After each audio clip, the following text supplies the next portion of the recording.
Hello once again. I thought I would conclude this series of videos about Halloween shopping for this year, 2020, with a final video about some of the items I've received over the last couple of weeks from Amazon.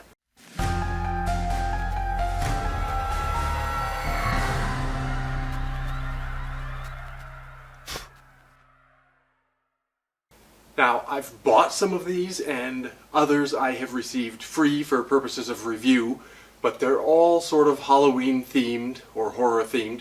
So I thought I'd go through and just quickly show off some of what I got, do a sort of mini review of them. This is not a super in-depth review, I'll do that elsewhere, but it'll just give you sort of an idea of some of the things that are available on Amazon that you might not have been aware of. To begin with, I have two different sets of pumpkin carving tools. Okay, this first one comes with a nice little assortment of tools, all in a plastic cup with a sort of skull face carved on both sides. I particularly like that, gives you a nice place to keep your tools while you're working. The tools themselves, of course we have a scoop for hollowing out the inside of a pumpkin. This is a lot better than some of the ones you'll get in a cheap set at your local grocery store. This is a nice sturdy handle, nice metal spoon with a serrated edge. I particularly like that. We have two saws of different size. They're not the sharpest in the world, but they should make easy work of pumpkins, so no problems there.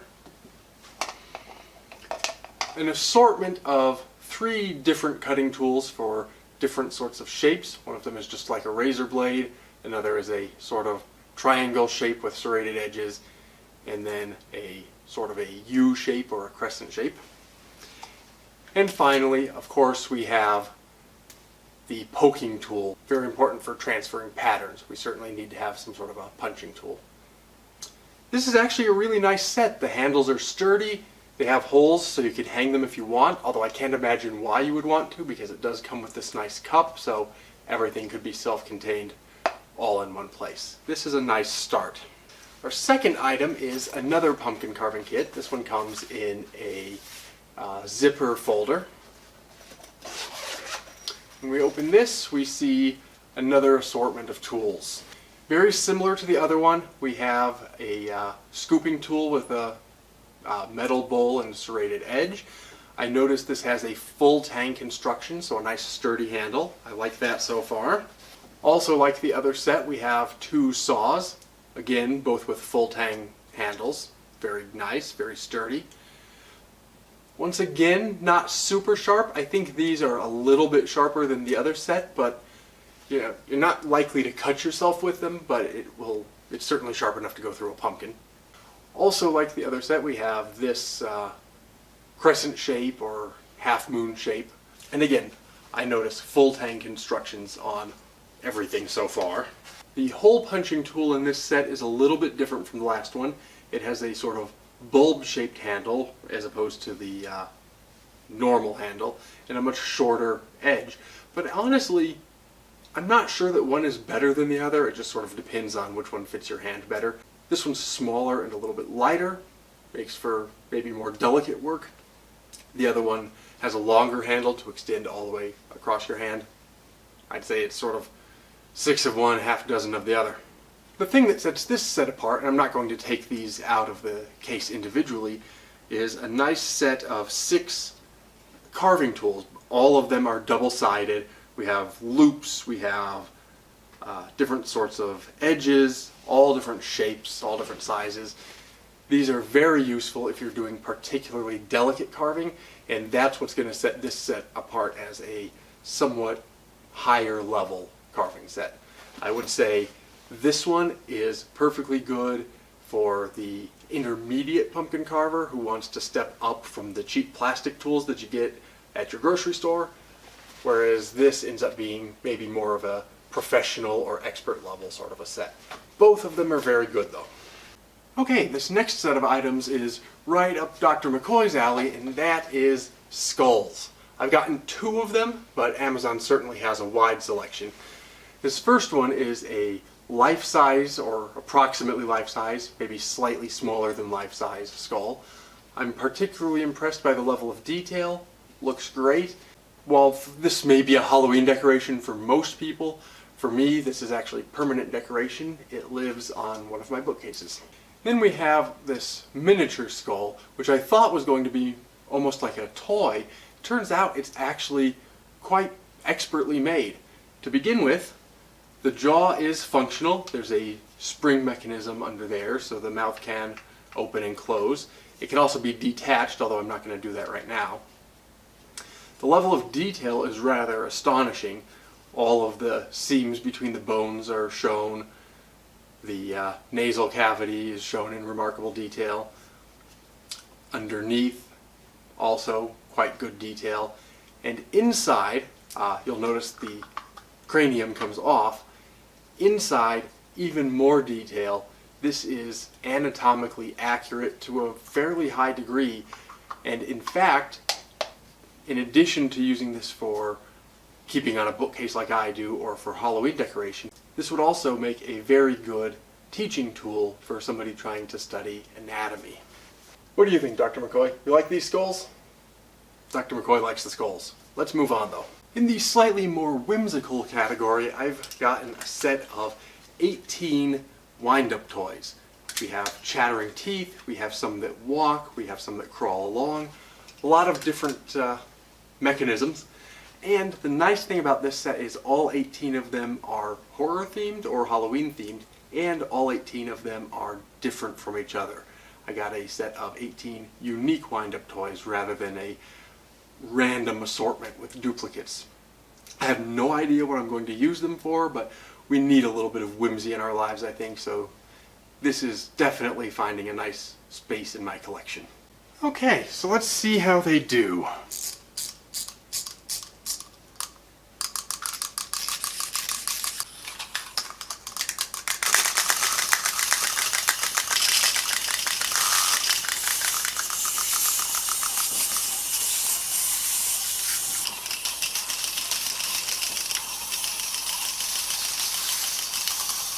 I think the key lesson here is to never underestimate the willingness of a grown-ass man to play with a bunch of Halloween wind-up toys. And what's Halloween without a little bit of witchcraft? This is my new cast iron cauldron. I have a large size plastic cauldron that I use for a variety of things, both year-round and for Halloween. In fact, at Halloween time, it's usually my candy bowl for trick-or-treaters. This is a nice, heavy cast iron cauldron, small size, but useful for burning things or whatever. This is actually not marketed as a Halloween decoration. This is marketed as Wiccan supply. This is not something that I practice. However, it fits in nicely with my decor. It's good for Halloween stuff, and it's also good for my purposes as a magician when I need to burn little bits of things in my act. A nice piece, well constructed. And when people think of lights as decorations, they usually think of Christmas time, but lighting is important for Halloween too. And toward that end, I have two different lighting products. I have a set of string lights that are Halloween themed, and I have a miniature strobe light. Now, I already have a strobe light in my Halloween collection, but we can always do with more special effects supplies. Let's open these up and see what they look like. Okay, the strobe light is fairly simple. Nice little box. This one requires power from a cord. It doesn't have any battery. It has two knobs, one for adjusting the speed of the strobe and one for choosing which mode. There is a remote control mode, and it comes with a remote control. There's also a sound activated mode that you can switch between. The remote control lets you change the speed at which the strobe flashes. It also lets you change the color from your standard white light. You can also do red, green, yellow, purple, looks like a darker purple, and a blue. There's also an on-off button here. Now, I'm not going to test this here because I'm here with bright lights on, so there's not really any point. You will see it most likely in my Halloween display when I get around to filming that, but I did test it and it does work well. Now let's have a look at these string lights. This comes as a set of 3. And they're individually wrapped in the box. We have a string of lights that look like ghosts. We have jack-o'-lanterns. And we have bats. Each of these comes with its own battery pack, and this will consume quite a few batteries because each of the 3 requires 3 AA batteries, so make sure you've stocked up before you use these. But you can just push a button and the lights come on. I'm not sure how well that shows up under the light, but if you press repeatedly, it changes the pattern in which they flash. Once again, a perfect Halloween decoration, but also for me, this could be year-round decoration. It seems increasingly popular both for Halloween and for Christmas and other holidays to use inflatable decorations for your yard display, and that's what I have here. I have several varieties. All of these feature ghosts. I have a ghost with a witch's hat, a ghost wearing a pumpkin costume, a sparkly sort of a ghost, and this one I can't show you because the box doesn't have a label on it. You'll actually see these set up properly when I put them out in the yard later on, and I'll cut that into the video here. It's late at night and I'm indoors, so I'm not going to actually open the boxes for now, but we'll see how they look once I actually get them set up. And here you can see what they look like now that I have them set up and in my yard. For the purpose of this video, you can ignore that archway. That's a prop that I acquired years ago from somewhere else, but here you can see what our nice little family of ghosts looks like. And here you can see them at night with their lights working. That one looks sort of like a disco ball inside, adding some animation. This one has a nice little sign that says boo. This one is wearing a costume that looks like a pumpkin. And the one over on the end, of course, adding more animation, has multicolored flashing lights. Nice props all the way around. Speaking of yard decorations, I've got these. These are corrugated plastic yard signs meant to look like wood. This one says, "Danger, enter if you dare." We have "Keep out, condemned." And we have "Beware, go back."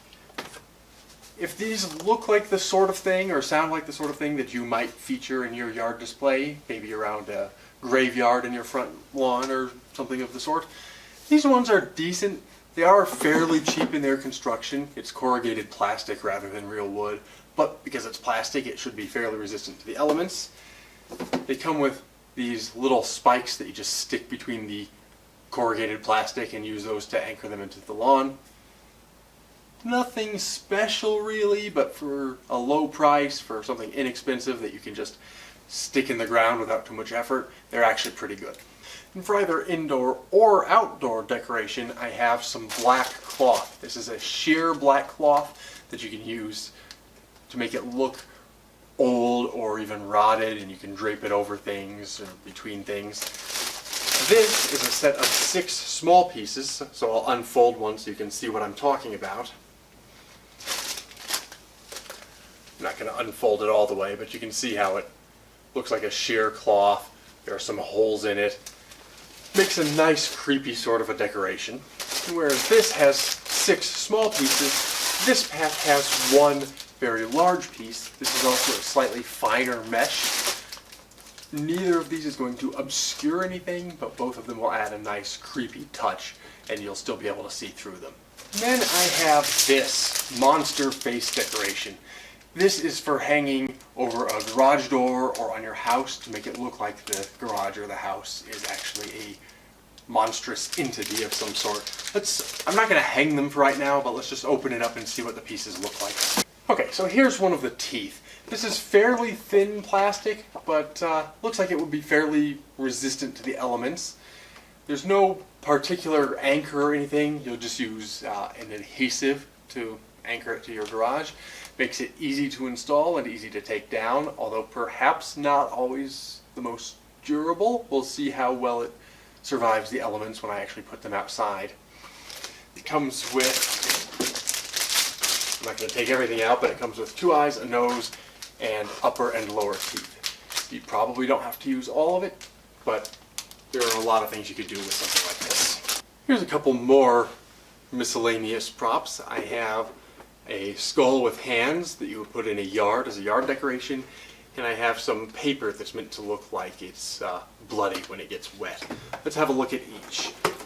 Inside the box here of the yard decoration, we have a hand, a skull, and here's the other arm. Let's see how well articulated these are. Okay, the wrist moves backward, like so, but does not move forward. It has a stake to anchor it to the ground, which extends as far as it could be vertical. And it's sort of awkward. Okay, so one thing I don't like about this is there's no way to have them anchored into the ground reaching out in this sort of a position. You can only have them in a vertical position or in a backwards position. There's some advantages of that, I suppose. If you put them in the vertical position like so, you could have the hands holding onto the skull, and that would be a nice way to pose them, but you wouldn't be able to have the hands crawling out as if the skeleton were crawling from a grave. So advantage and disadvantage in terms of the placement of the anchor.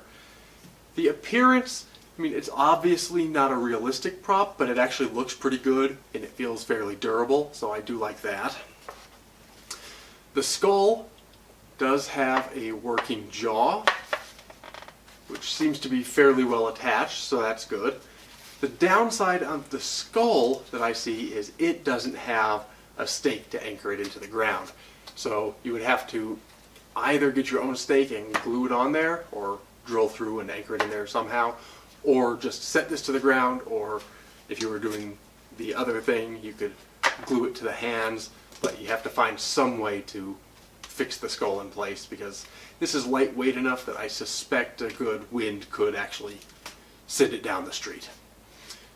Overall though, I like this set. It just is going to take a little bit of creativity to make it what I want. So, you know, advantages and disadvantages. There are some flaws here, but I do like the set. I'm not super disappointed by it, even despite a couple of flaws. And then we have this bloody paper. Let's open it up and see what it looks like. It comes wrapped in plastic. Now this is supposed to be 2 sheets.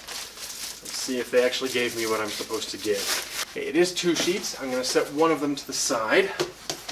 Now let's just look at one of them. It's not super large, but a decent size. You could put this on a window or on a wall. The instructions are on the box. It does say, intended for use as wall decorations, water activated, air dries, used in a well ventilated area. It says water may accumulate on nearby surfaces and become a slipping hazard. Of course, basic safety. It says that it's not intended for use on floors and not to step on it, which is exactly what I am thinking of trying to do, because I've seen those bath mats using the same technology. I'm not sure if it's exactly the same thing or not. It's worth a try. What's the worst that could happen, right? For now, I have a bowl of water. I'm just going to put a little bit of water on it and just see what happens. Alright, wet hand onto the paper.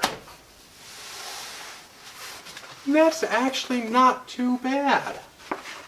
You know, it's a little bit brighter red than real blood would be, but overall, this would be a nice surprising thing if somebody didn't know what it was, got it wet. They would probably think that there was some blood. I give this a nice grade. I'm not quite sure how to put this until it dries out. I guess I'm just going to set it off to the side for half an hour or so until it dries out. So one of the nice things about Amazon is they have almost everything. And one of the nice things about Halloween is just about anything, if you're clever enough, can be a Halloween decoration. These are 2 items that are not marketed as Halloween decorations at all, yet are still going to find a place in my Halloween display this year. The first is this. This is a roll of biohazard disposal bags. Let's have a look at one. They come attached, so we'll just rip one off. You can see these are large bags, and upon each one is printed a logo that says infectious waste. You know how around Halloween you can get those garbage bags shaped like jack-o'-lanterns and things for putting your leaves in? I was thinking of doing something similar with these, particularly since this is a year of contagion. Having an infectious waste thing just seemed like a nice, horrifying sort of thing to put in my Halloween display. I'm not sure if that's how I'm going to use them. Maybe I'll end up not putting those in the Halloween display and just using them as a theatrical prop, but this is how my mind works. This other item is yellow caution tape. Perhaps you would use crime scene tape, perhaps you would use caution tape. They make certain Halloween variants that say, you know, danger, beware, stay out, a variety of things. This is actually just industrial caution tape. I got a set of 4 rolls. Each roll is 1,000 feet long and 3 inches wide, so I think I've got enough. It's pretty good tape. I'm going to put this around my house a little bit, sort of use it to fence off areas that I don't want trick-or-treaters to go, help protect some of my props. And hell, you never know when you want to just scare somebody with some caution tape. This next set of items is part of a theme that I'm going for with my display this year. Let's have a look at them. My theme is spiders. So in the box, I have quite an assortment of spider-related things. To begin with, I have spider webs. I actually have a couple of packs of different varieties. I will link to the different ones. I think that this is a very good, very large pack. This is a slightly better, slightly smaller pack. They both come with little things of plastic spiders, so I'll have plenty of little spiders to go around. But I also have some bigger spiders. This pack contains a 9-foot spider. That's 9-foot leg span, not the body, obviously. It'll unfold to spread his legs out. And this is a 6.6-foot spider. I'm leaving these folded up for now because I'm not quite ready to put them out yet, and I want to be able to put them back into the box for storage. I do have one here, however, that's already unfolded, so you can see what they look like. The legs are long wires that are bendable in whatever position you want. This one has little red eyes. It's fuzzy all over. They're quite lovely little spiders. I'm quite fond of these. They're not the most realistic, but they're, as you can see, quite large. You know, in the dim lighting on Halloween night, certainly enough to give somebody a nice little scare. And nice and fuzzy, friendly spiders to have around the house. I think this one is going to go back to where he's been living above my back door, maybe even year-round. I don't think he's going to be just a Halloween decoration either. He'll move from place to place throughout the house, but he'll stay up all the time. And lastly, in terms of spider-related stuff, I have this cocoon corpse. This is supposed to look like a corpse wrapped up in webbing or a cocoon of some sort. I haven't opened this yet. I have no idea what it looks like or how good it is. Let's open it up and see if it's decent. One thing I can tell already is this webbing is fairly delicate and it's, catching on my fingernails and wanting to spread all over the place, so I'm going to have to be very careful with this. Okay, so what this consists of is some feet here with a wire that you can use for hanging it. It's tied in a knot, and then this is all just cloth. There are some wires spaced throughout here to give it shape. And then at the other end is a head. It's not great. Oh, I do like there's a hook on both ends, so you can hang it either head up or feet up. The head is just styrofoam, so not great quality, but this does not look too bad. In the dim light with some extra spider webs around it, shouldn't be too bad. One thing I can say emphatically though is this material is fairly thin. You do not want light shining through this from the back side because people will see that it's just a hollow cloth. I do like that it's easy to put up and take down. All you have to do is just fold it right back up and then find some sort of a container for it. I'm going to recommend keeping this in plastic so that the spider webbing doesn't get caught on sharp edges. And what would Halloween be without masks? I have 3 masks, all from Amazon, all relatively inexpensive, and actually pretty good. I'm going to show off all 3. The first, which I've put on a styrofoam head already, is a creepy clown mask. Clearly this is a knockoff of the new version of Pennywise. Not exactly the same, but clearly inspired by. And not, a fine, expensive mask, but actually pretty good. And I did try this on, and it is possible to wear even with glasses, although a little bit of a tight fit, as will usually be the case if you're wearing a mask with glasses. The wig is probably the worst part of the mask, but even it's not bad. It's just clear at the edge that you can see that it's a wig and the hairs have not been individually punched in. But next I have a large skeleton mask. I'm going to try it on so you can see it.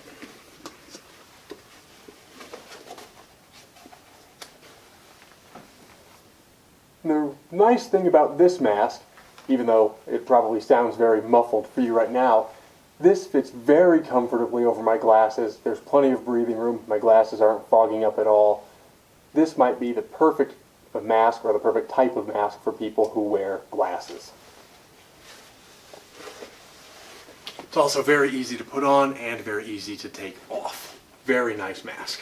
And the last one I have is this lovely fellow with a monster face of some sort coming out of a spooky clown's mouth. Now this one I already tried to put on, and I can put it on, but not with my glasses on. There is no way that I can wear this with my glasses.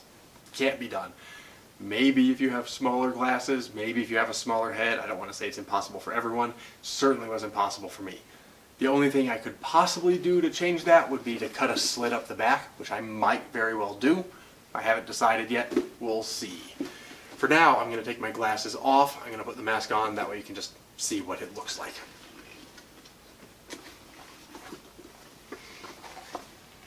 It's a very tight fit. Alright, and there it is. Once it's on, it's actually reasonably comfortable. It's not too tight of a fit. The eye holes are a little bit on the small side, so even if I could get my glasses on, or even if I were wearing contact lenses, I'd still struggle to see a little bit just because of the size. But, as I said, the big problem for me is I can't get my glasses past the bottleneck here in the neck of the mask.